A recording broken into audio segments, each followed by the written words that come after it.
Good morning friends, నేను మీ Shivasad. Welcome to Shiva competitive shortcuts. Today class dates and importance, తేదీలు ప్రాముఖ్యత GK and current అఫైర్స్లో భాగంగా తేదీలు ప్రాముఖ్యత. నవేడేస్ ప్రస్తుత రోజుల్లో ఏ ఎగ్జామ్కైనా డేట్స్ అంటే ప్రజెంట్ జీకే అండ్ కరెంట్ అఫైర్స్లో బిట్ లేకుండా ఉండదు. జీకే అండ్ కరెంట్ అఫైర్స్లో భాగంగా బిట్ లేకుండా ఉండదు ఏ ఎగ్జామ్కైనా. క్లియర్? రైట్. తేదీలు ప్రాముఖ్యతలో భాగంగా చూసుకున్నట్లయితే ప్రపంచవ్యాప్తంగా అమల్లో ఉన్న క్యాలెండర్ గ్రెగేరియన్ క్యాలెండర్.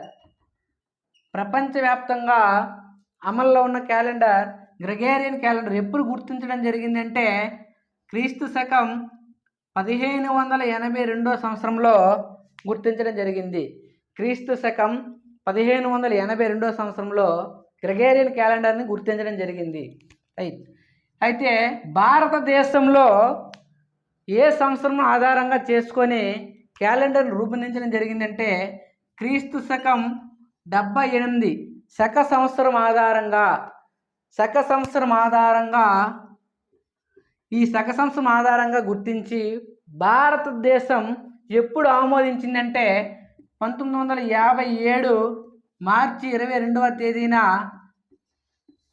మనకి క్యాలెండర్ని రూపొందించి అమలు చేయడం జరిగింది. 1957 మార్చి 22న ఆమోదించడం జరిగింది. క్లియర్? అయితే ముందుగా జనవరి నెల చూద్దాం. జనవరి 3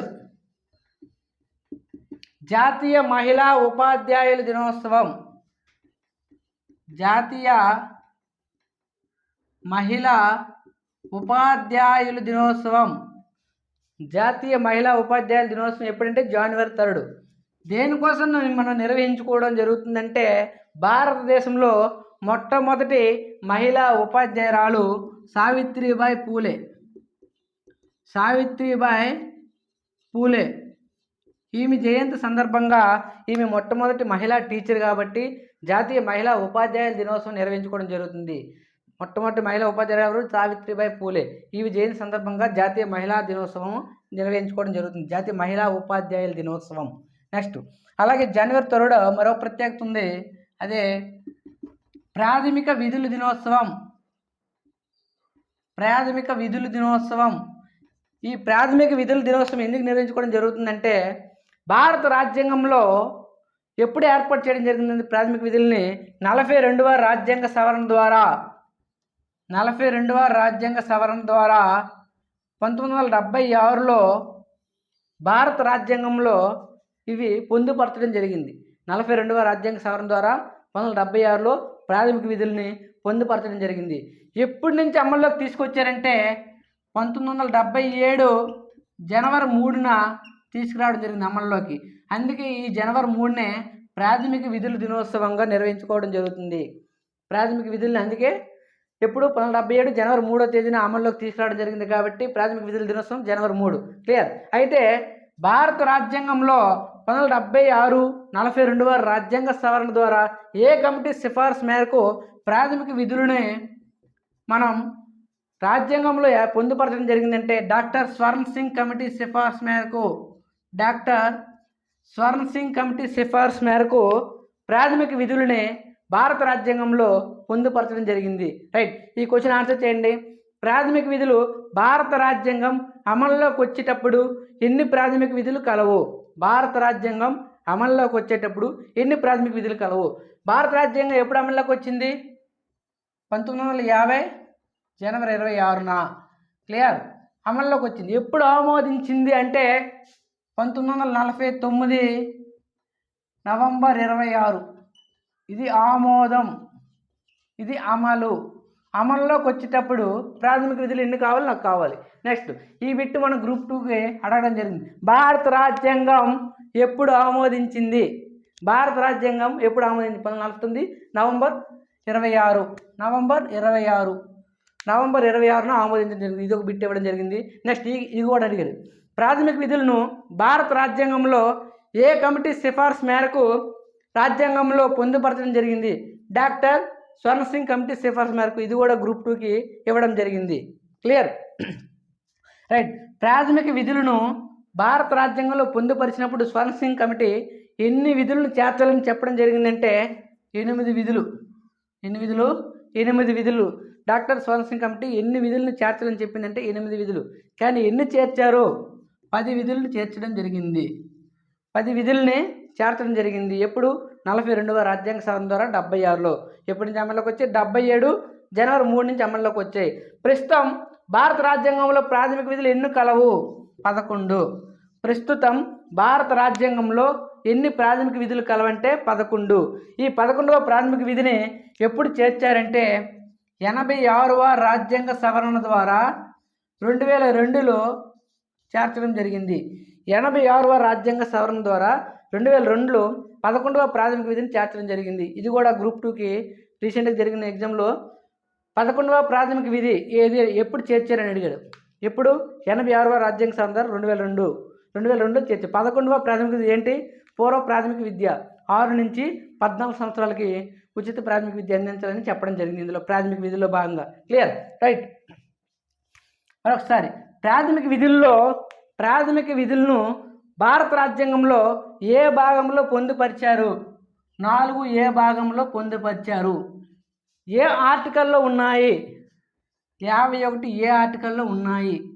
4A భాగం 51A ఆర్టికల్లో ఉండడం జరిగింది. ఈ ప్రాథమిక విధులనే ఏ దేశం నుంచి మనం తీసుకోవడం జరిగింది అంటే రష్యా. ఏ దేశం నుంచి? రష్యా నుంచి మనం ప్రాథమిక విధులను పొందుపరచడం జరిగింది. క్లియర్?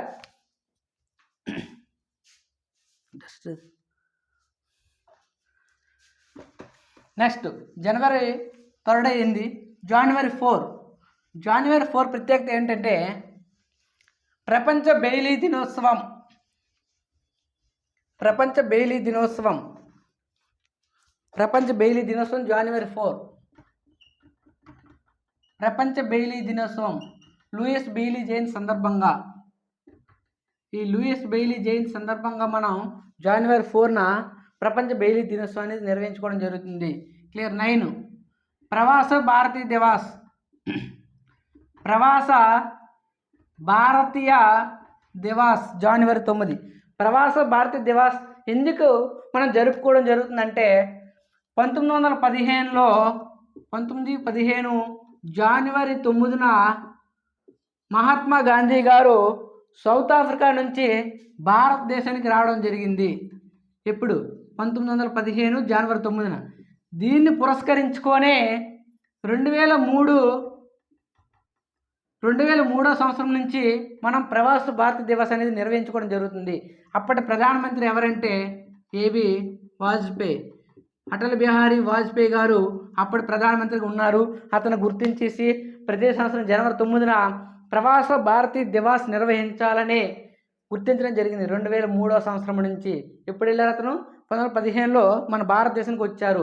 అతను గాంధీజీ గారు సౌత్ ఆఫ్రికాకి ఎందుకు వెళ్ళారు? దేనికోసం వెళ్ళారు? ఎప్పుడు వెళ్ళారు? చూద్దాం ఒకసారి. 1893 సంవత్సరంలో గాంధీజీ గారు భారతదేశం నుంచి సౌత్ ఆఫ్రికాకి వెళ్ళడం జరిగింది. ఎందుకు వెళ్ళారు? భారతదేశానికి చెందిన ఒక వ్యాపారి యొక్క కేసును వాదించడానికి వెళ్ళారు. అతని పేరు దాదా అబ్దుల్లా కేసు.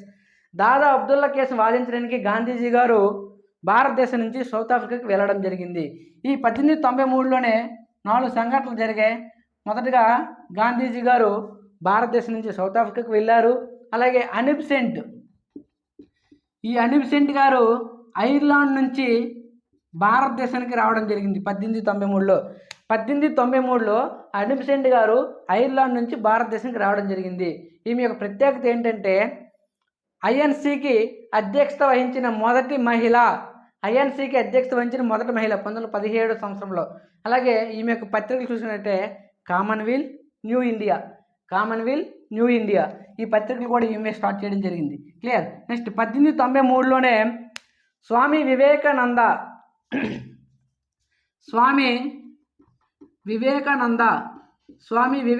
గారు కూడా 1893లో సర్వమత సమ్మేళన సభకు చికాగో వెళ్ళడం జరిగింది. 1893లో స్వామి వివేకానంద గారు సర్వమత సమ్మేళన సభకు చికాగో వెళ్ళడం జరిగింది. ఎప్పుడు? 1893. అలాగే 1893లోనే బాలగంగాధర్ తిలక్ గారు గణేష్ ఉత్సవాలు నిర్వహించడం జరిగింది. 1893లో బాలగంగాధర్ తిలక్ గారు గణేష్ ఉత్సవాలు నిర్వహించారు. 1893 ప్రత్యేకత ఏంటి? గాంధీజీ గారు సౌత్ ఆఫ్రికాకి వెళ్ళారు. అనూప్ సెంట్ గారు ఐర్లాండ్ నుంచి భారతదేశానికి వచ్చారు. స్వామి వివేకానంద గారు సర్వమత సమ్మేళన సభకు చికాగో వెళ్ళడం జరిగింది. 1893లోనే బాలగంగాధర్ తిలక్ గారు గణేష్ ఉత్సవాలు నిర్వహించడం జరిగింది. ఇది క్లియర్, రైట్. అయితే భారతదేశానికి అంటే గాంధీజీ గారు సౌత్ ఆఫ్రికాకి వెళ్ళారు, ఓకే, బాగానే ఉంది. అక్కడ ఒక పత్రికను కూడా స్టార్ట్ చేయడం జరిగింది. గాంధీజీ గారు సౌత్ ఆఫ్రికాలో స్థాపించిన పత్రిక పేరు ఇండియన్ ఒపీనియన్. ఈ పత్రికని గాంధీజీ గారు సౌత్ ఆఫ్రికాలో ఇండియన్ ఒపీనియన్ అనే పత్రికను గాంధీజీ గారు సౌత్ ఆఫ్రికాలో ప్రారంభించారు, రైట్. 1915లో గాంధీజీ గారు భారతదేశానికి వచ్చారు కదా. భారతదేశానికి వచ్చిన తర్వాత ఇక్కడ కూడా కొన్ని పత్రికలు స్టార్ట్ చేయడం జరిగింది. భారతదేశంలో స్థాపించిన పత్రికలు ఏంటంటే young India, Harijan, Navjivan, young India, Harijan, Navjivan అటువంటి పత్రికలను కూడా భారతదేశంలో స్టార్ట్ చేయడం జరిగింది. అదే సౌత్ ఆఫ్రికాలో అయితే ఇండియన్ ఒపీనియన్. గాంధీజీ గారు సౌత్ ఆఫ్రికాలో ఒక సంస్థను కూడా ఏర్పాటు చేయడం జరిగింది. సంస్థ పేరు పినెక్స్. క్లియర్? ఇది సౌత్ ఆఫ్రికాలో ప్రారంభించిన సంస్థ పేరు పినెక్స్. అదే భారతదేశంలో కూడా గాంధీజీ గారు కొన్ని సంస్థలు స్టార్ట్ చేశారు. ఆ సంస్థలే వార్ధా మహారాష్ట్ర, అలాగే సబర్మతి ఆశ్రమం కూడా ప్రారంభించడం జరిగింది. ఈ సబర్మతి ప్రత్యేకత ఏంటంటే మన రాష్ట్రం ఏర్పడడానికి ప్రధాన కారకుడైన అమరజీవి పొట్టి శ్రీరాములు గారు ఇక్కడే వెళ్ళడం జరిగింది. ఇక్కడ కూడా అతనికి సహాయంగా ఉండడం జరిగింది సబర్మతి ఆశ్రమంలో. Clear?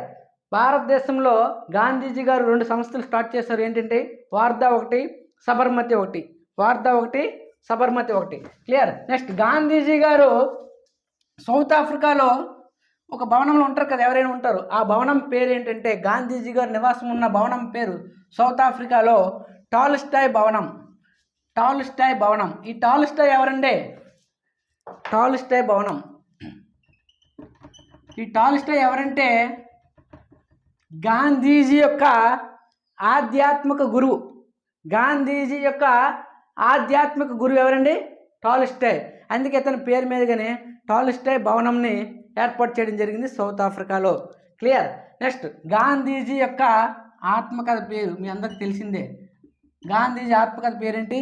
My experiment with truth.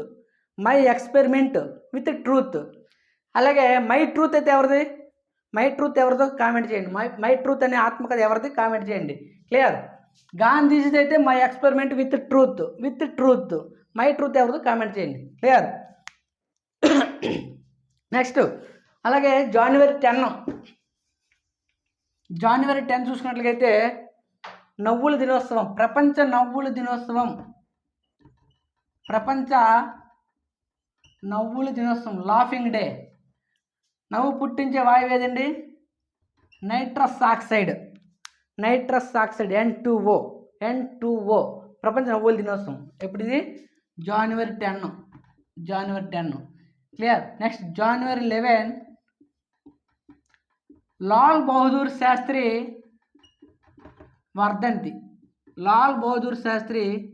వర్ధంతి. ఇప్పుడు జనవరి 11 లాల్ బహదూర్ శాస్త్రి యొక్క వర్ధంతి. ఇతని యొక్క ప్రత్యేకత చూసుకున్నట్లయితే విదేశాలలో మరణించిన మొదటి ప్రధాని లాల్ బహదూర్ శాస్త్రి. అలాగే పదవిలో ఉండగా మరణించిన రెండవ ప్రధాని లాల్ బహదూర్ శాస్త్రి. క్లియర్? ఇతని యొక్క బిరుదులు చూసుకున్నట్లయితే శాంతి మనిషి, శాస్త్రిజీ, ఇండియన్ లింకన్.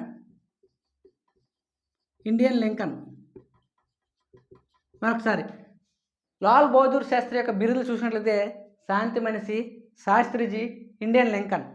శాంతి మనిషి, శాస్త్రిజీ, ఇండియన్ లింకన్. క్లియర్. ఇతను ఒక నినాదం కూడా ఇవ్వడం జరిగింది, జై జవాన్ జై కిసాన్. జై జవాన్ జై కిసాన్ అనే నినాదాన్ని ఎవరిచ్చారు? లాల్ బహదూర్ శాస్త్రి. జై జవాన్ జై కిసాన్ జై విజ్ఞాన్ అనే నినాదాన్ని ఎవరిచ్చారంటే ఏబి వాజ్పేయి. క్లియర్. అయితే ఈ బిట్ ఆన్సర్ చేయండి.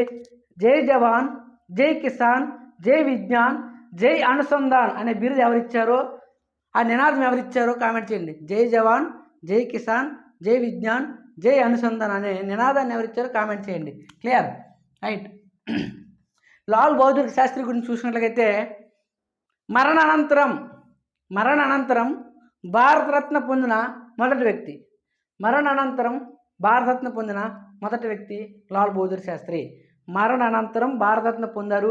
అలాగే విదేశాల్లో మరణించిన తొలి ప్రధాని, అలాగే పదవిలో ఉండగా మరణించిన రెండవ ప్రధాని, ఇవన్నీ కూడా లాల్ బహదూర్ శాస్త్రి. క్లియర్. రైట్. లాల్ బహదూర్ శాస్త్రి యొక్క సమాధి పేరేంటి? విజయఘాట్. లాల్ బహదూర్ సమాధి పేరేంటంటే విజయఘాట్. లాల్ బహదూర్ శాస్త్రి యొక్క సమాధి పేరు విజయఘాట్. అలాగే మరికొంతమంది వ్యక్తులు చూద్దాం. సమాధులు, వ్యక్తులు చూద్దాం ఒకసారి. ఇక్కడే కామెంట్ కంప్లీట్ అయిపోవాలి. వ్యక్తులు, సమాధులు. రైట్.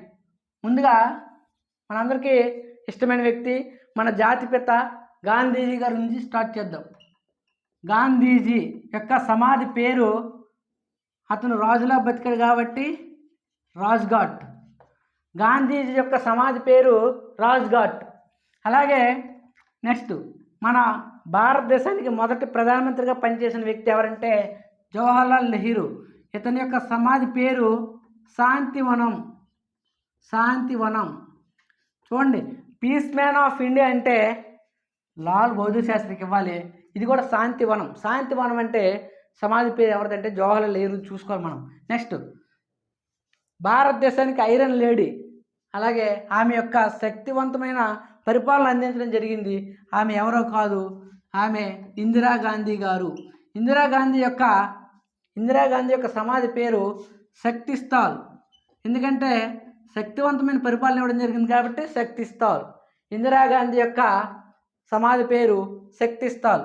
అలాగే జ్ఞాని జైల్ సింగ్. ఇతని యొక్క సమాధి పేరు ఏక్తా స్థల్. అలాగే మొట్టమొదటి కార్మిక శాఖ మంత్రిగా పనిచేశారు. అతని పేరే బాబు జగజ్జీవన్ రామ్. ఇతని యొక్క సమాధి పేరు సమతా స్థల్.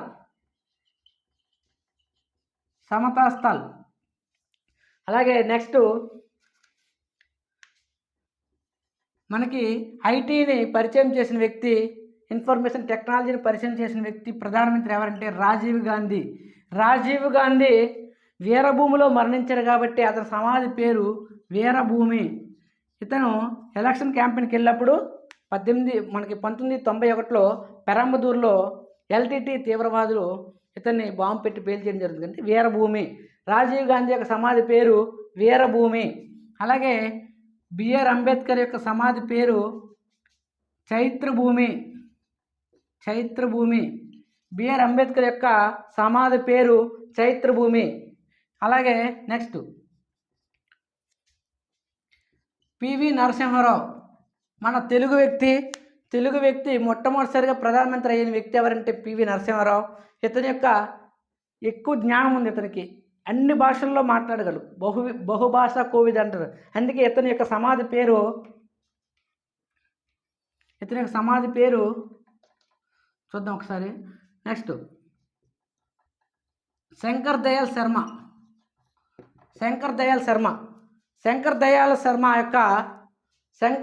శర్మ యొక్క సమాధి పేరు కర్మభూమి. పివి నరసింహ యొక్క సమాధి పేరు జ్ఞానభూమి. ఎందుకంటే గొప్ప జ్ఞానం ఉంది కాబట్టి, బహుభాష కోవిదుడు కాబట్టి జ్ఞానభూమి. పివి నరసింహ యొక్క సమాధి పేరు జ్ఞానభూమి. శంకర్ దయాళ్ శర్మ యొక్క సమాధి పేరు కర్మభూమి. కర్మ. క్లియర్. నెక్స్ట్ మరి కొంతమంది వ్యక్తులు ఉన్నారు. అందులో ఎన్టీఆర్ యొక్క సమాధి పేరు బుద్ధ పూర్ణిమ. ఇక్కడ హైదరాబాద్లో ఉంటుంది ఇది. నెక్స్ట్ వైఎస్ రాజశేఖర రెడ్డి యొక్క సమాధి పేరు ఇడుపులపాయ. నెక్స్ట్ మనకి రీసెంట్గా మనకి 2017-18 సంవత్సరంలో చనిపోయారు. రీసెంట్గా ప్రధానమంత్రికి కూడా మనకు చేశారు. అతనే అటల్ బిహారీ వాజ్పేయి. ఇతని యొక్క సమాధి పేరు సదైవ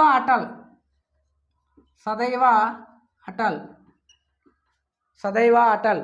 అలాగే నెక్స్ట్ మనకి మొట్టమొదటి కాంగ్రెస్ ఇతర ప్రధానమంత్రి అయిన వ్యక్తి ఎవరంటే మొరార్జీ దేశాయ్. ఇతని యొక్క సమాధి పేరు అభయ్ ఘాట్. మొరార్జీ దేశాయ్ యొక్క సమాధి పేరు అభయ్ ఘాట్. ఆల్రెడీ లాల్ బహదూర్ శాస్త్రి యొక్క సమాధి పేరు మాట్లాడాం, విజయ్ ఘాట్. నెక్స్ట్ పదవిలో ఉండగా మరణించిన ఉపరాష్ట్రపతి కె కృష్ణకాంత్ అని అతను. పదవిలో ఉండగా మరణించిన మొట్టమొదటి ఉపరాష్ట్రపతి కె కృష్ణకాంత్. ఇతని యొక్క సమాధి పేరు నిగంబోధి ఘాట్. Clear, right. ఒకసారి గాంధీజీ యొక్క సమాధి పేరు రాజ్ఘాట్, జవహర్లాల్ నెహ్రూ అయితే శాంతివనం, ఇందిరాగాంధీ అయితే శక్తిస్థల్, జ్ఞాని జైల్ సింగ్ అయితే ఏక్తా స్థల్, బాబు జగజ్జీవన్ రామ్ అయితే సమతా స్థల్, రాజీవ్ గాంధీ అయితే వీరభూమి, బిఆర్ అంబేద్కర్ అయితే చైత్రభూమి, పివి నరసింహారావు గారు అయితే జ్ఞానభూమి, శంకర్ దయాళ్ శర్మ అయితే కర్మభూమి, మొరార్జీ దేశాయ్ అయితే అభయ్ ఘాట్, అలాగే లాల్ బహదూర్ శాస్త్రి అయితే విజయ్ ఘాట్, అలాగే అటల్ బిహారీ వాజ్పేయి యొక్క సమాధి పేరు సదైవ అటల్, అలాగే కె కృష్ణకాంత్ యొక్క ఘాట్ పేరు ఏమిటంటే నిగంబోధి ఘాట్, అలాగే ఎన్టీఆర్ అయితే బుద్ధ పూర్ణిమ, వైఎస్ఆర్ అయితే ఇడుపులపాయ. క్లియర్. ఇవి మనకి కొంతమంది ప్రముఖ వ్యక్తులు వాళ్ళ యొక్క సమాధులు ఇందులో భాగంగా. నెక్స్ట్ ఇండియన్ పేరు మీదుగా కొన్ని బిరుదులు ఉన్నాయి. అంటే ఇప్పుడు ఫర్ ఎగ్జాంపుల్ లాల్ బహదూర్ శాస్త్రి యొక్క బిరుదు ఏదన్నాం, లాల్ బహదూర్ శాస్త్రి శాంతి మనిషి శాస్త్రిజీ, ఇండియన్ లింకన్ అన్నామా, సేమ్. అలాగే ఇండియన్ పేరు మీద కొన్ని బిరుదులు ఉన్నాయి. ఇండియన్ ఆ పేరు రావాలి, అటువంటి బిరుదులు ఏమున్నాయి చూద్దాం. ఇండియన్ లింకన్ ఆల్రెడీ మాట్లాడాం. Indian Lincoln Lal Bahadur Shastri. Clear. Indian Shakespeare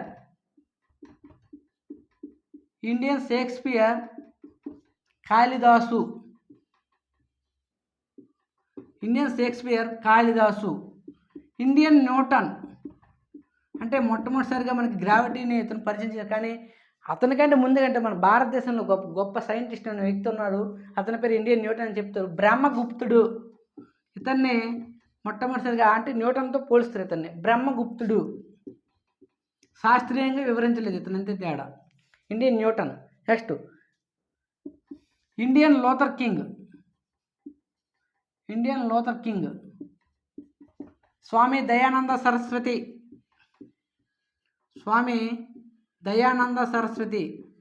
ఇతని యొక్క అసలు పేరు ఏంటంటే మూలశంకర.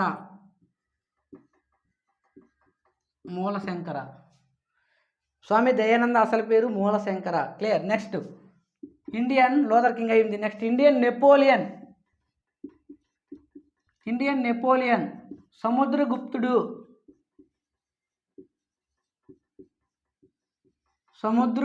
ఇండియన్ నెపోలియన్ పిలుస్తారు ఇతన్ని. నెక్స్ట్ అంటే నెపోలియన్ ఏమైనా అనుకున్నాడంటే ప్రపంచాన్ని జయించాలనుకున్నాడు. సేమ్ ఇతను కూడా యుద్ధంలో ఆరితేరిన వ్యక్తి కాబట్టి ఇండియన్ నిపుణులతో పోలుస్తారు ఇతను, సముద్రగుప్తుడు. నెక్స్ట్ ఇంకా ఉన్నాయి Indian Lincoln, Indian Shakespeare, Indian Newton, Indian Luther King, Indian Napoleon. అలాగే నెక్స్ట్ సముద్రగుప్తుడు, ఇండియన్ బిస్మార్క్,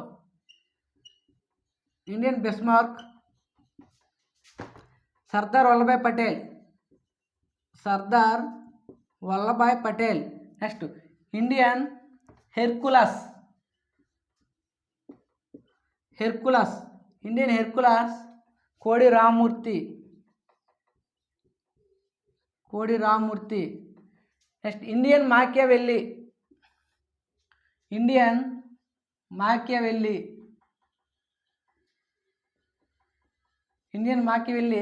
చాణక్యుడు లేదా విష్ణుగుప్తుడు లేదా చాణక్యుడన్నా విష్ణుగుప్తుడన్నా ఒకటే.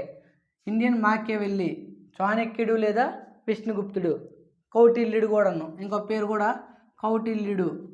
ఇండియన్ మాకియవెల్లి అని బిరుదు ఎవరికి చాణక్యుడు లేదా విష్ణుగుప్తుడు లేదా కౌటిల్యుడు. క్లియర్. ఇండియన్ డెమస్తనస్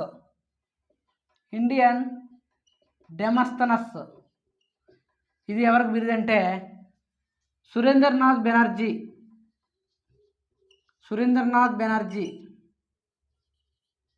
ఇవి ఇండియన్ పేరు మీద కొంతమంది వ్యక్తులు. ఇవి ఇండియన్ లింకన్ అయితే లాల్ బహదూర్ శాస్త్రి, ఇండియన్ షేక్స్పియర్ అయితే కాళిదాసు, ఇండియన్ న్యూటన్ అయితే బ్రహ్మగుప్తుడు, ఇండియన్ లూథర్ కింగ్ అయితే స్వామి దయానంద సరస్వతి, ఇండియన్ నెపోలియన్ అయితే సముద్రగుప్తుడు, ఇండియన్ బిస్మార్క్ అయితే సర్దార్ వల్లభాయ్ పటేల్, ఇండియన్ హెర్కులస్ అయితే కోడి రామ్మూర్తి, ఇండియన్ మాకియవెల్లి అయితే చాణక్యుడు లేదా విష్ణుగుప్తుడు లేదా కౌటిల్యుడు, ఇండియన్ డెమస్తనస్ అయితే సురేంద్రనాథ్ బెనర్జీ. ఇది జనవరి 11 మనకి కంప్లీట్ అయింది. ఇప్పుడు జనవరి 12 మీ అందరికి తెలిసిందే, జాతీయ యువజన దినోత్సవం.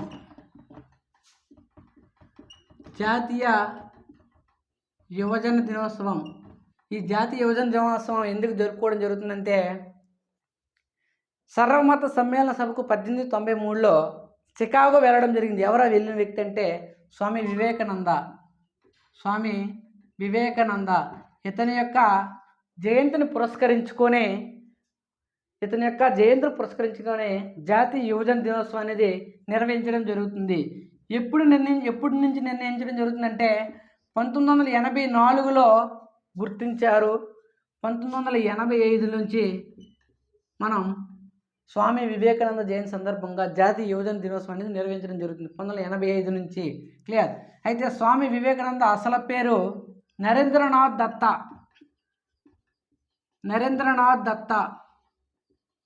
క్లియర్. రైట్. స్వామి వివేకానంద కొన్ని గ్రంథాలు కూడా రాయడం జరిగింది. ఆ గ్రంథాలు ఒకసారి చూసినట్లయితే ప్రబుద్ధ భారతి.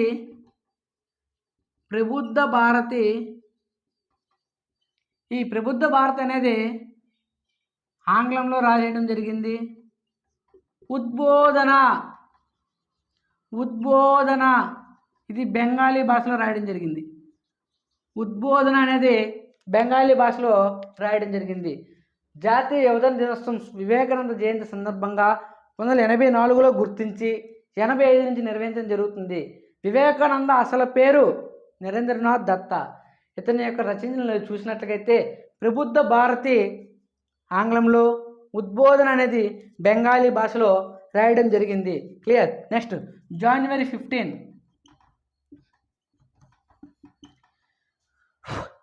15 అనేది చూసినట్లయితే ఆర్మీ డే అంటే భారతదేశ సైనిక దినోత్సవం. ఆర్మీ డే అంటే భారతదేశ సైనిక దినోత్సవం ఎప్పుడంటే జనవరి 15. క్లియర్. చూద్దాం ఒకసారి జనవరి 15 దీనికి ఏవైనా స్టాక్ ఉన్నాయో చూద్దాం. స్వతంత్ర భారతదేశంలో మొట్టమొదటి ఆర్మీ చీఫ్ కేఎం కరియప్ప. స్వతంత్ర భారతదేశంలో మొట్టమొదటి ఆర్మీ చీఫ్ ఎవరంటే కేఎం కరియప్ప. అలా కాకుండా భారతదేశంలో మొట్టమొదటి ఆర్మీ చీఫ్ ఎవరంటే మహారాజా రాజేందర్ సింగ్.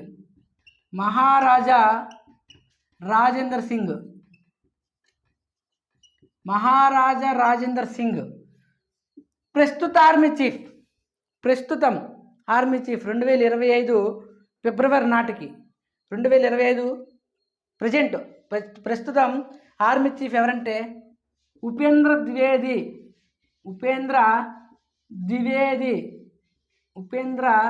ద్వివేది. క్లియర్. ప్రస్తుత army chief Upendra Dwivedi. Clear. ఈ ఆర్మీ ఒకసారి చూసినట్లయితే మనకి 2021 సంవత్సరంలో కరోనా అనేది రావడం జరిగింది మనకి మెయిన్గా. అంటే 20లో ఎంటర్ అయింది, 21లో అత్తలు కుతలం చేసింది మనల్ని. ఈ ఆర్మీ వాళ్ళు ఏం చేశారంటే భారతదేశంలో చిక్కుకున్న ప్రజల్ని అంటే వాళ్ళకి అంటే అత్యవసర సదుపాయాలు అందించాలని, అత్యవసర సరుకులు అందించాలనే ఉద్దేశంతో ఒక ఆపరేషన్ కూడా స్టార్ట్ చేయడం జరిగింది. అంటే భారత ఆర్మీ చేపట్టిన కరోనా సమయంలో సైనిక చర్య పేరు ఏం పేరంటే ఆపరేషన్ నమస్తే. ఆపరేషన్ నమస్తే. క్లియర్. ఇది కరోనా సందర్భంలో భారత ఆర్మీ చేపట్టిన సైనిక చర్య. క్లియర్. నెక్స్ట్ అలా కాకుండా మనకి నావీ కూడా ఉంది. ఈ నావీ ఏం చేసిందంటే ఇది కూడా కరోనా సమయంలో భారత ప్రజలను రక్షించడం కోసం సముద్ర సేతు, ఆపరేషన్ సముద్ర సేతు, ఈ సముద్ర సేతు అనే కార్యక్రమాన్ని కూడా నావీ చేపట్టడం జరిగింది. సముద్ర సేతు. అదే ఆర్మీ అయితే ఆపరేషన్ నమస్తే, ఆపరేషన్ సముద్ర సేతు అయితే నావీ. క్లియర్. ఇది జనవరి 15 ఆర్మీ డేకి సంబంధించి. నెక్స్ట్ జనవరి 17 చూసినట్లయితే ఎలక్షన్ కమిషన్ స్థాపక దినోత్సవం. జనవరి 17 ఎలక్షన్ కమిషన్ స్థాపక దినోత్సవం. ఎలక్షన్ కమిషన్ స్థాపక దినోత్సవం అంటే ఎలక్షన్ కమిషన్ అనేది జనవరి 17న మనం నిర్వహించుకోవడం జరుగుతుంది. జనవరి 17న నిర్వహించుకోవడం జరుగుతుంది ఎలక్షన్ కమిషన్ స్థాపక దినోత్సవం. క్లియర్. ఇది చూద్దాం ఒకసారి. మొట్టమొదటి ఎలక్షన్ కమిషనర్ సుకుమార్ సేన్. మొట్టమొదటి election commissioner Sukumar Sen. Election commission స్థాపక దినోత్సవం ఎప్పుడు? జనవరి 17. రైట్. నెక్స్ట్ ఎలక్షన్ కమిషనర్గా, ప్రధాన ఎలక్షన్ కమిషనర్గా పనిచేసిన మొదటి మహిళ, ఎలక్షన్ కమిషనర్గా పనిచేసిన మొదటి మహిళ విఎస్ రమాదేవి. అలా కాకుండా ఎలక్షన్ కమిషనర్గా పనిచేసిన మొదటి తెలుగువారు, ఎలక్షన్ కమిషనర్గా పనిచేసిన మొదటి తెలుగువారు ఆర్విఎస్ పేరు శాస్త్రి. ఆర్విఎస్ పేరు శాస్త్రి మొట్టమొదటి తెలుగు వ్యక్తి ఎలక్షన్ కమిషనర్గా పనిచేసిన వ్యక్తి ఎవరంటే ఆర్విఎస్ పేరు శాస్త్రి. మొట్టమొదటి మహిళ అయితే విఎస్ రమాదేవి. అలా కాకుండా మొదటి వ్యక్తి అయితే సుకుమార్ సేన్. ఎలక్షన్ కమిషనర్గా ఎక్కువ కాలం పనిచేసింది అయితే కేవీకే సుందరం ఎలక్షన్ కమిషనర్గా ఎక్కువ కాలం పనిచేయడం జరిగింది. అలా కాకుండా ఎలక్షన్ కమిషనర్గా తక్కువ కాలం పనిచేసిన వ్యక్తి ఎవరంటే నాగేందర్ సింగ్.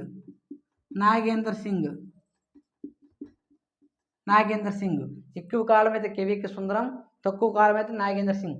అలా కాకుండా వివాదాస్పదమైన ఎన్నికల కమిషనర్ ఎవరంటే టిఎన్ శేషన్.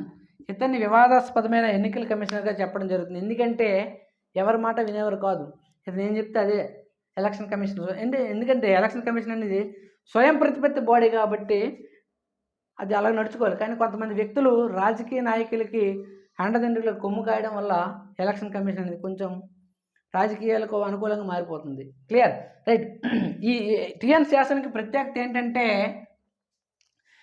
ఈ టిఎన్ శాసనం అనేది మనకి ప్రస్తుతం భారత రాజ్యాంగం గుర్తించిన భాగంగా ప్రతి ఒక్కరికి వయోజన ఓటర్లందరికీ ఓటింగ్ హక్కు ఇవ్వడం జరుగుతుంది. ఓటింగ్ గుర్తింపు కార్డు. ఈ ఓటింగ్ గుర్తింపు కార్డుని తీసుకొచ్చిన వ్యక్తి ఎవరంటే టిఎన్ శేషన్.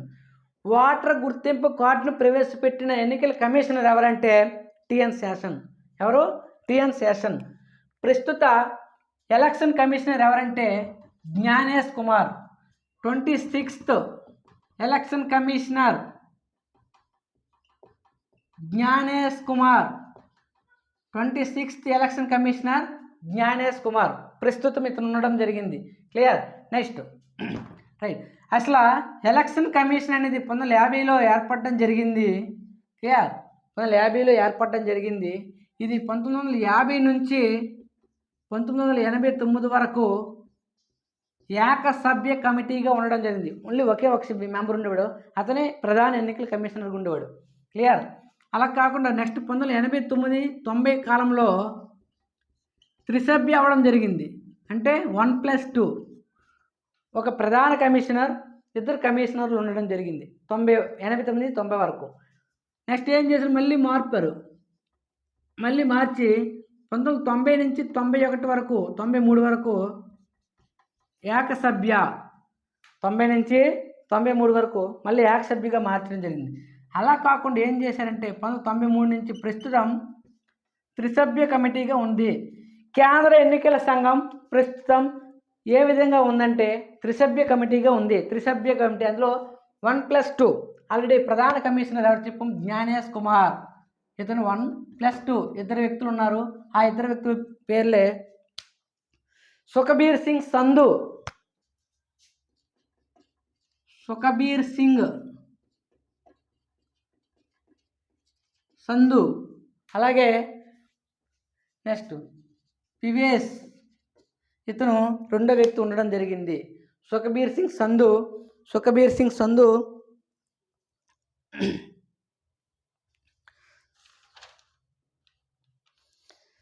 క్లియర్. సుఖబీర్ సింగ్ సంధు అలాగే వివేస్ అని అతను ఉండడం జరిగింది. వివేక్ జోషి, సుఖబీర్ సింగ్ సంధు, వివేక్ జోషి అనే వ్యక్తి, అంటే 1+2 కాబట్టి వీళ్ళు ఉండడం జరిగింది. ఇతని యొక్క ప్రత్యేకత ఏంటంటే జ్ఞానేష్ కుమార్ యొక్క ప్రత్యేకత ఏంటంటే కొత్తగా ఒక కమిటీ ఏర్పడడం జరిగింది. అపాయింట్మెంట్ కమిటీ సంబంధించి, అంటే ఈ కమిటీలో ఏం చేస్తారంటే 3 సభ్యులు ఒక కమిటీ ఉంటుంది, ఎంపిక చేస్తారు. 3 కమిటీ సభ్యులు, అందులో ప్రధానమంత్రి, అలాగే గతంలో ఏముండేదంటే చీఫ్ జస్టిస్ ఆఫ్ ఇండియా, అలాగే లోక్సభ ప్రతిపక్ష నేత, లోక్సభ అపోజిషన్ లీడర్, వీళ్ళు 3 కమిటీగా ఉండేది మొదట్లో. దీన్ని మార్పు చేసి ఏం చేశారంటే ప్రధానమంత్రి, లోక్సభ అపోజిషన్ లీడర్ అంటే ప్రతిపక్ష నాయకుడు, ఇతనితో పాటు మరొక కేంద్ర మంత్రి, కేంద్ర మంత్రి, వీళ్ళు 3 కమిటీగా ఏర్పడడం జరిగింది. ఇలాగా ఈ కమిటీ సిఫార్సు మేరకు మొట్టమొదటిసారిగా ఎన్నికైన ప్రధాన ఎన్నికల కమిషనర్ ఎవరంటే జ్ఞానేష్ కుమార్. క్లియర్? రైట్. జనవరి 17 అయింది. నెక్స్ట్ జనవరి 23 దేశ్ ప్రేమ్ దివాస్. జనవరి 23 దేశ్ ప్రేమ్ దివాస్.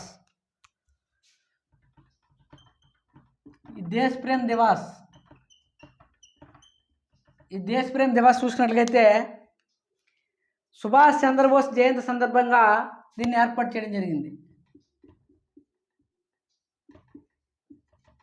సుభాష్ చంద్రబోస్ యొక్క జయంతి సందర్భంగా దేశ్ ప్రేమ్ దివాస్ అనేది నిర్వహించడం జరుగుతుంది. ఈ దేశ్ ప్రేమ్ దివాస్నే 2021లో పరక్రమ దివాస్గా పేరు మార్చారు. పరక్రమ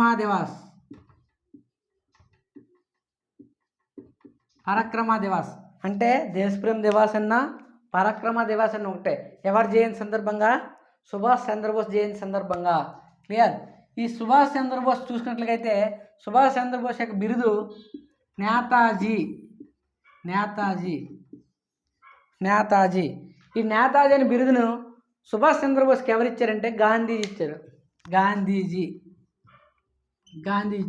గాంధీజీకి సుభాష్ చంద్రబోస్ ఏ బిరుదు ఇచ్చారంటే జాతిపిత. జాతిపిత. చూడండి, గాంధీజీ సుభాష్ చంద్రబోస్కి నేతాజీ అని బిరుదు ఇస్తే, అలాగే సుభాష్ చంద్రబోస్ గాంధీజీకి జాతిపిత అని బిరుదు ఇవ్వడం జరిగింది. క్లియర్? ఇతనికి గ్రంథం చూసుకున్నట్లయితే ది ఇండియన్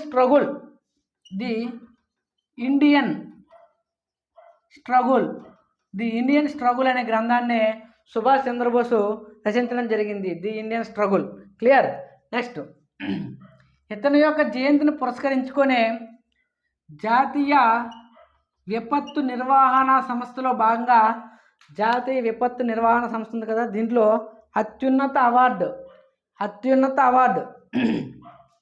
ఒకసారి దేశ్ ప్రేమ్ దివాస్ సుభాష్ చంద్రబోస్ జయంతి సందర్భంగా జనవరి 23వ తేదీన నిర్వహించడం జరుగుతుంది.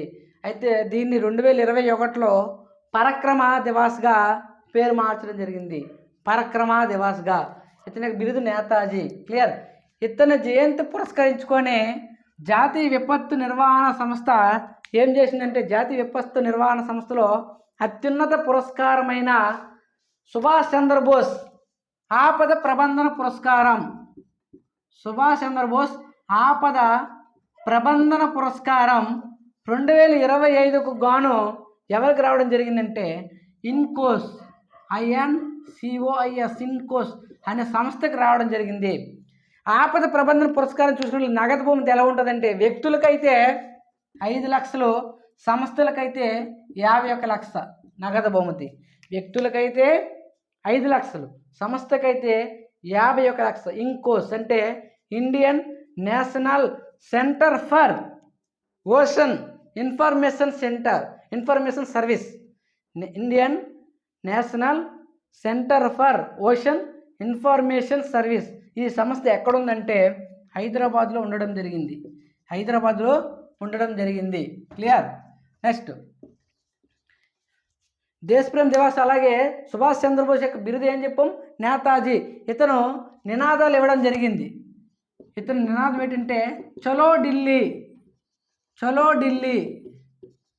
నెక్స్ట్ మీరు నాకు రక్తాన్ని ఇవ్వండి, నేను మీకు స్వతంత్రాన్ని ఇస్తాను. నాకు రక్తాన్ని ఇవ్వండి, నేను మీకు స్వతంత్రాన్ని ఇస్తాను. క్లియర్. ఇటువంటి నినాదాలు కూడా సుభాష్ చంద్రబోస్ గారు ఇవ్వడం జరిగింది. ఇది జనవరి 22కి సంబంధించి. నెక్స్ట్ జనవరి 24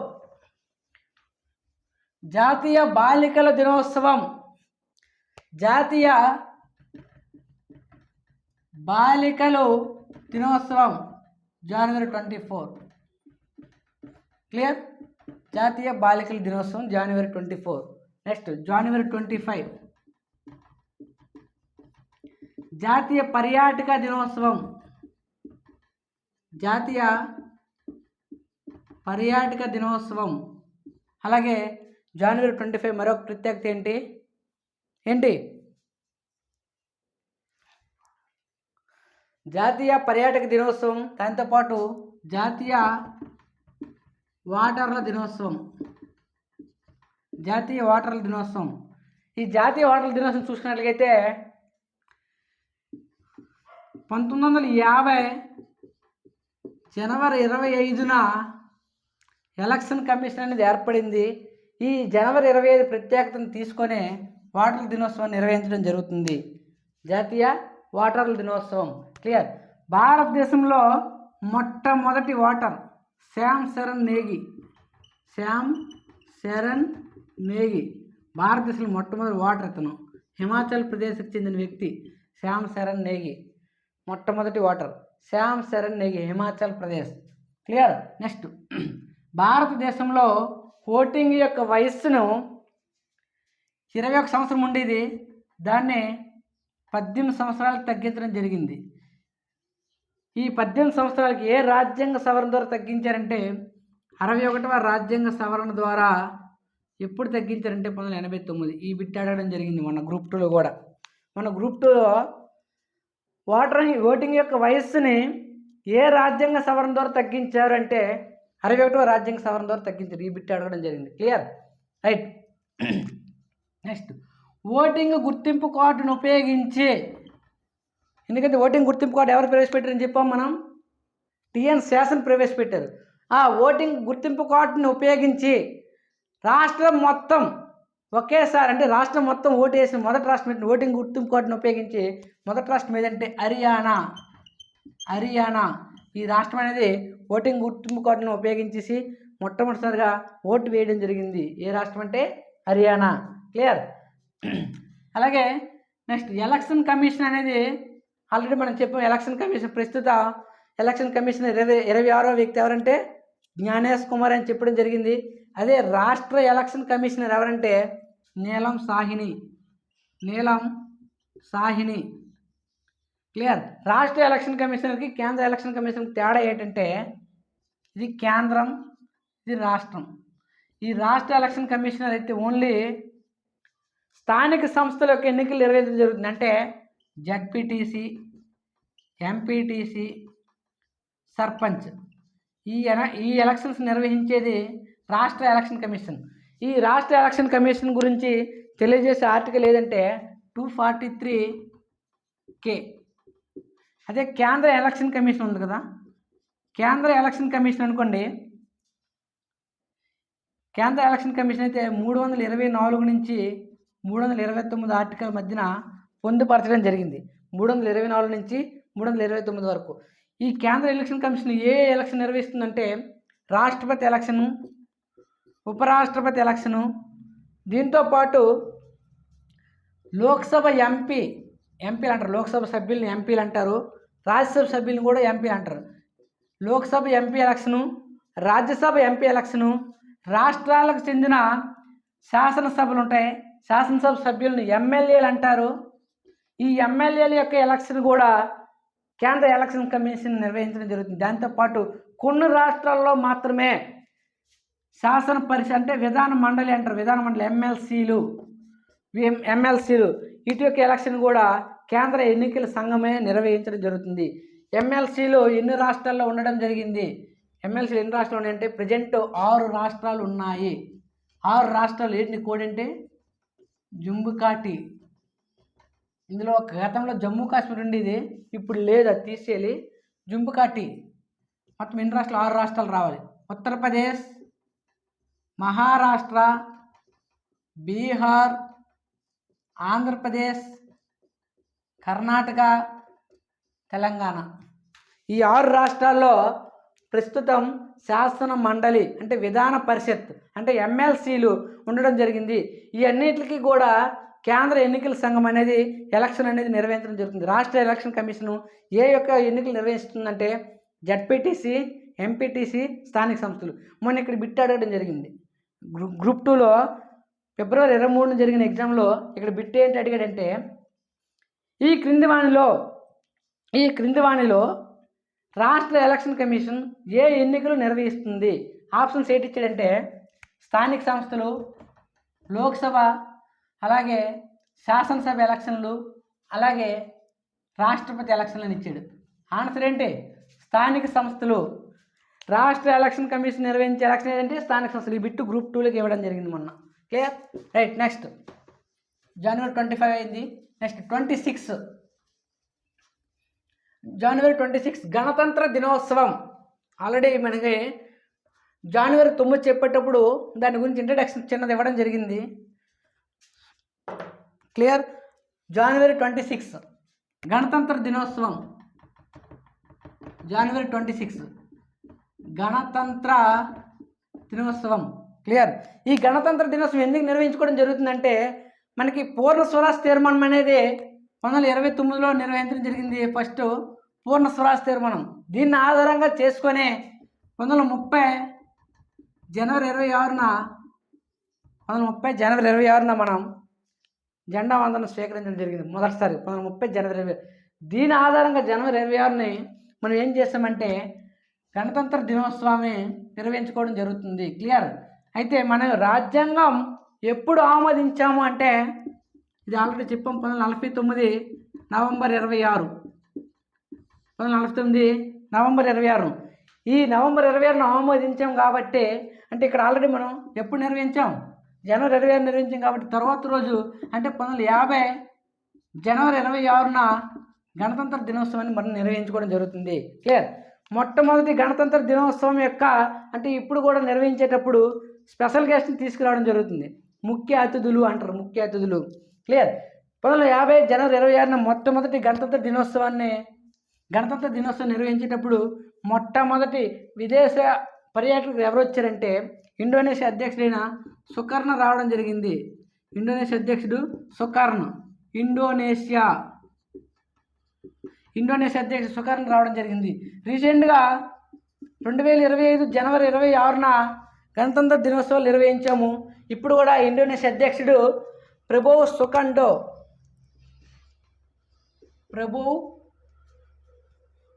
సుఖండో అనే వ్యక్తి, ఇండోనేషియా అధ్యక్షుడు ఇతను కూడా. ప్రభు సుఖండో అనే వ్యక్తి గణతంత్ర దినోత్సవానికి ముఖ్య అతిథిగా రావడం జరిగింది. క్లియర్? ఇది జనవరి 26. నెక్స్ట్ జనవరి 30.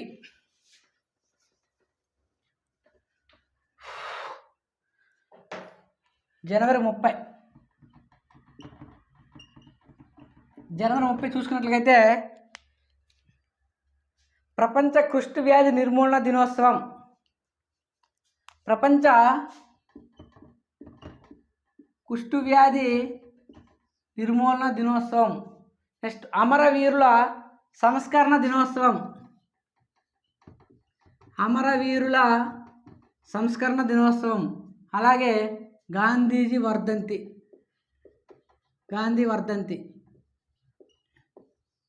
క్లియర్? జనవరి 30 ప్రపంచ కుష్టు వ్యాధి నిర్మూలన దినోత్సవం, అమరవీరుల సంస్కరణ దినోత్సవం, గాంధీజీ వర్ధంతి జనవరి 30 నిర్వహించుకోవడం జరుగుతుంది. క్లియర్? కుష్టు వ్యాధి గురించి చిన్నది చూద్దాం. జాతీయ కుష్టు వ్యాధి పరిశోధన కేంద్రం. జాతీయ కుష్టు వ్యాధి పరిశోధన కేంద్రం చెంగల్పట్టు, చెన్నై సమీపంలో ఉంది. మనకి జాతీయ కుష్టు వ్యాధి పరిశోధన కేంద్రం ఎక్కడ ఉందంటే, ఈ ఆప్షన్ లేదనుకోండి, చెంగల్పట్టు లేదనుకోండి, చెన్నై పెట్టండి ఆన్సర్. చెన్నై తమిళనాడులో ఉంది. ఇది జాతీయ కుష్టు వ్యాధి పరిశోధన కేంద్రం. అసలు ఆ కుష్టు వ్యాధి ఎలా వస్తుందంటే ఒక బ్యాక్టీరియా ద్వారా రావడం జరుగుతుంది. దీన్ని కలిగించే వ్యాధి mycobacterium tuberculosis. Mycobacterium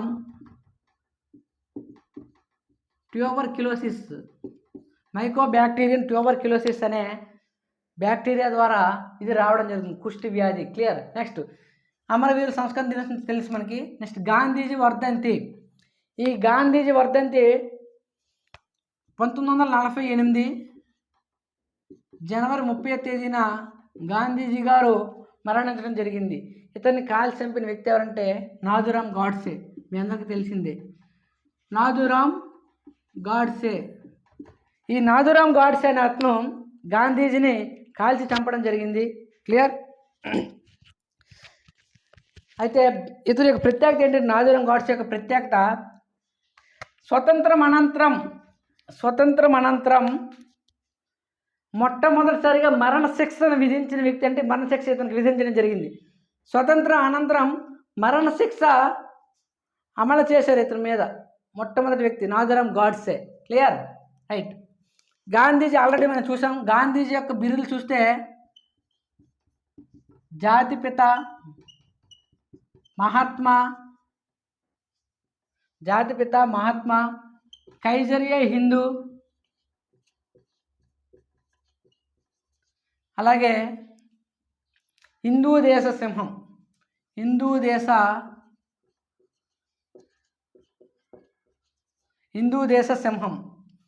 right. Already చెప్పాం. గాంధీజీకి జాతిపిత అని బిరుదు ఎవరిచ్చారు? సుభాష్ చంద్రబోస్కి గాంధీజీ నేతాజీ ఇస్తాడు, అయిపోయింది. నెక్స్ట్ గాంధీజీకి మహాత్మా అనే బిరుదు ఎవరిచ్చారు? రవీంద్రనాథ్ ఠాగూర్. గాంధీజీకి మహాత్మా అనే బిరుదు ఎవరిచ్చారంటే రవీంద్రనాథ్ ఠాగూర్ ఇవ్వడం జరిగింది. ఈ రవీంద్రనాథ్ ఠాగూర్కి గాంధీజీ గారు రవీంద్రనాథ్ ఠాగూర్ గురుదేవ్ అని బిరుదు ఇచ్చారు. చెల్లైపోయింది. నెక్స్ట్ కైజరియే హిందూ అనే బిరుదు ఎవరు ఇచ్చారంటే బ్రిటిష్ వారు ఇవ్వడం జరిగింది. కైజరియే హిందూ. నెక్స్ట్ బాపు అంటాం కదా, గాంధీజీ యొక్క బిరుదు బాపు కూడా ఉండడం జరిగింది. ఆ బాపు బిరుదు ఎవరు ఇచ్చారంటే జవహర్లాల్ నెహ్రూ ఇవ్వడం జరిగింది. క్లియర్? నెక్స్ట్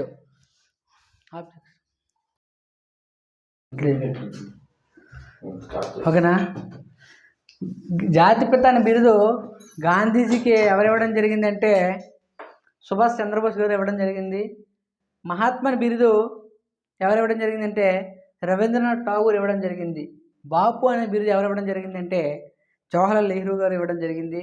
కైజరియే హిందూ అనే బిరుదు ఎవరు ఇవ్వడం జరిగిందంటే బ్రిటిష్ వారు ఇవ్వడం జరిగింది. క్లియర్?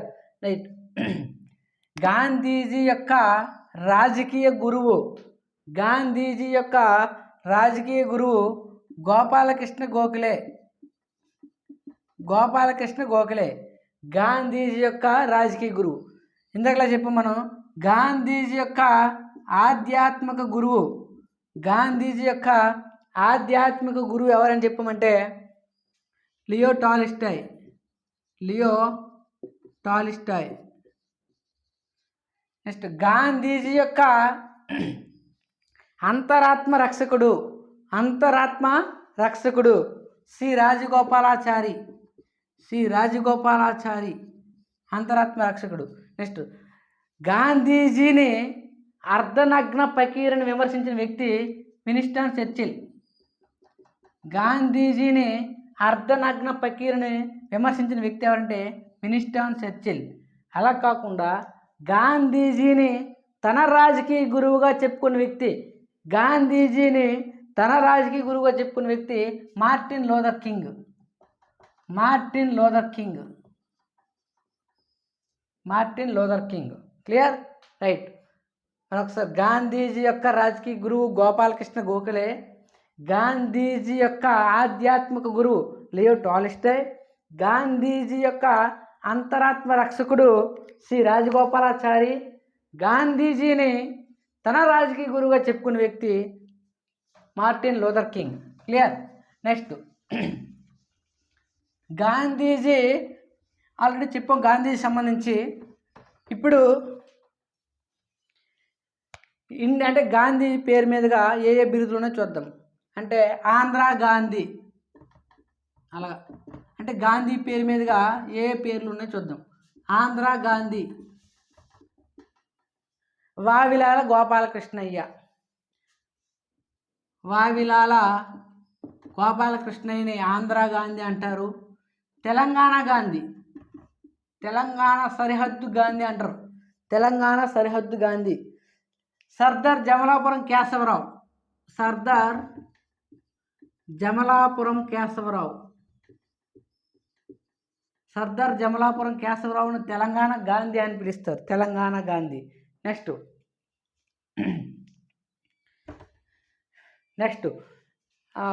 శ్రీలంక గాంధీ, శ్రీలంక గాంధీ, శ్రీలంక గాంధీ ఏటి ఆర్యరత్నే, ఏటి ఆర్యరత్నే, శ్రీలంక గాంధీ ఏటి ఆర్యరత్నే. అలాగే Africa Gandhi, Africa Gandhi Kenneth count, Kenneth count Africa Gandhi. Sri Lanka Gandhi అయితే ఏటి ఆర్యరత్నే, అలాగే ఆఫ్రికా గాంధీ అయితే కెన్నెత్ కౌంట్. అలాగే సరిహద్దు గాంధీ, సరిహద్దు గాంధీ, సరిహద్దు గాంధీ అయితే సరిహద్దు గాంధీ అన్న ఫ్రాంటియర్ గాంధీ అన్న ఒకటే. ఎవరు సరిహద్దు గాంధీ? ఖాన్ అబ్దుల్ గఫర్ ఖాన్, ఖాన్ అబ్దుల్ గఫర్ ఖాన్, ఖాన్ అబ్దుల్ గఫర్ ఖాన్. క్లియర్? అలాగే ఈశాన్య సరిహద్దు గాంధీ అయితే నట్వర్ టక్కర్, నట్వర్ టక్కర్, నట్వర్ టక్కర్ ఈశాన్య సరిహద్దు గాంధీ. ఇది గాంధీజీ పేరు మీద ఉన్న బిరుదులు. క్లియర్? నెక్స్ట్ గాంధీజీ పేరు మీద ఉన్న బిరుదులు ఇవి. క్లియర్? నెక్స్ట్ ఆల్రెడీ గాంధీజీకి బిరుదు అని చెప్పి హిందూ దేశ సింహం. అంటే ఇండియన్ పేరు మీదుగా ఏవైనా బిరుదులు ఉన్నాయో చూద్దాం. ఇండియన్ పేరు మీద సంబంధించి ఏవైనా బిరుదులు, లైన్ ఆఫ్ బీహార్ కానీ లైన్ ఆఫ్ కాశ్మీర్ కానీ, అలాగా హిందూ దేశ సింహం, హిందూ దేశ సింహం గాంధీజీకి బిరుదు, హిందూ దేశ సింహం. Clear? Next lion of Kashmir, lion of Kashmir, ఈ Kashmir lion of Kashmir Sheikh Abdullah, Sheikh Abdullah, lion of Kashmir Sheikh Abdullah. Next lion of Punjab, lion of Punjab Ranjit Singh, Ranjit Singh. Lion of Punjab Ranjit Singh. Next lion of Bihar, lion of Bihar Kunwar Singh, Kunwar Singh. Lion of Bihar Kunwar Singh. Next lion of Mumbai,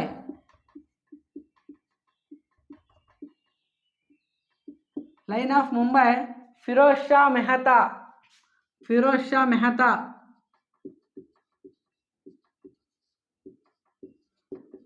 clear. Line of Kashmir అయితే షేక్ అబ్దుల్లా, లైన్ ఆఫ్ పంజాబ్ అయితే Ranjith Singh, lion of Bihar అయితే Kunwar Singh, lion of Mumbai అయితే ఫిరోజ్ షా మెహతా, హిందూ దేశ సింహం అయితే గాంధీజీ, హిందూ దేశ సింహం అయితే గాంధీజీ. నెక్స్ట్ షేర్-ఏ పంజాబ్, షేర్-ఏ పంజాబ్ అంటే పంజాబ్ కేసరి, కేసరి, పంజాబ్ కేసరి లాలా లజపత్ రాయ్, లాలా లజపత్ రాయ్.